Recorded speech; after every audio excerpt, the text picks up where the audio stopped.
Дорогие товарищи нерюнгринцы, у скорой помощи и у граждан нашего города очень много сейчас возникает и возникало, и, видимо, будет возникать наболевших вопросов.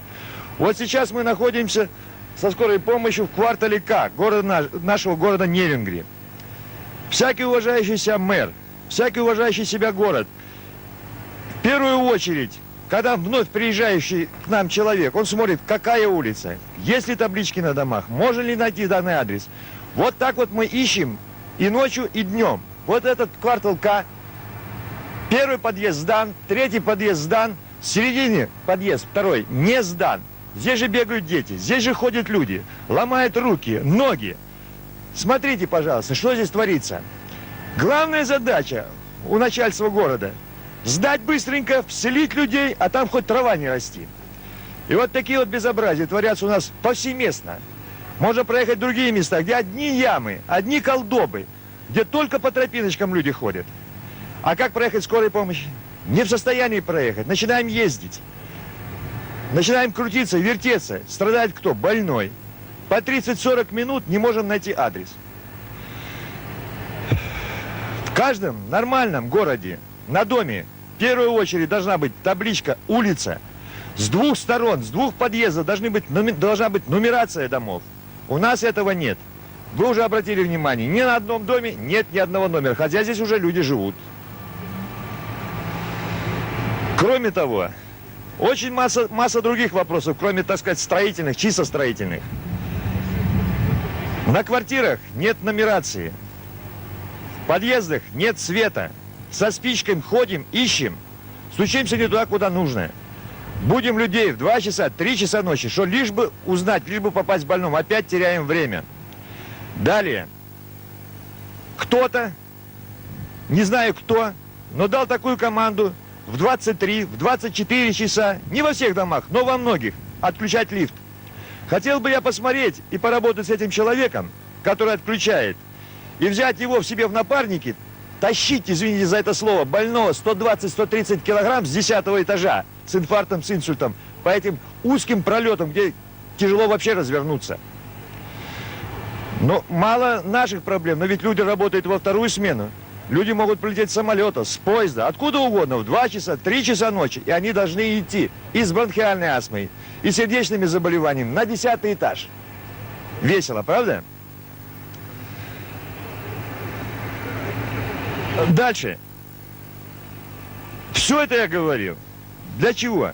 Для того, чтобы наше начальство, строители, в конце концов, подумали прежде всего о человеке, о людях.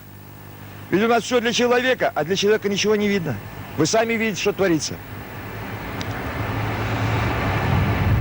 Далее. Очень хотелось бы здесь же затронуть, если уже такая возможность есть, вот какой вопрос. За 1990 год к нам на скорую поступило 1167 ложных вызовов. Что такое ложный вызов? Кому-то хочется пошутить, кто-то хочет над соседом пошутить и вызывает в 2 часа, в 3 часа ночи скорую помощь. Мы будем людей, которые ни ухом, ни слухом, как говорится, не ждут нас, извиняемся, они извиняются, а в это время страдает тот больной, к которому мы не успеваем приехать. На смене у нас максимально 2 врачебных бригады за сутки. И вот представьте себе, мы приезжаем на вызов ложный, а в это время страдает больной совсем в другом конце города, и мы уже не успеваем к нему. Поэтому прошу вас, родители, поговорите со своими детьми. Телефон не игрушка, скорая помощь тем более. Кроме того, хотелось бы остановиться еще вот на каком вопросе. Есть у нас улица Комсомольской правды. Там дом МЖК. Они сами на свои деньги строили, свой труд вкладывали.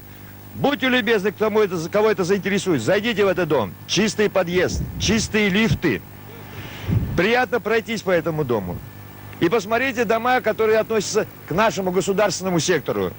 Все исшарпано, все исписано, лифты испорчены, кнопки прожжены. В чем дело? Это самый настоящий бандитизм. Когда это кончится? Когда эти кончатся безобразие? Это нам мешает работать. Плохое впечатление о нашем городе и у других лиц, которые приезжают к нам. Неприятно об этом говорить, но попытайтесь прокатиться в этих лифтах. Ведь в массе лифту сплошная моча, сплошной аммиак.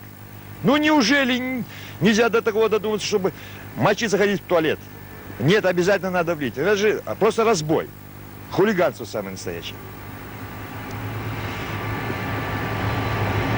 В подъездах нет лампочек.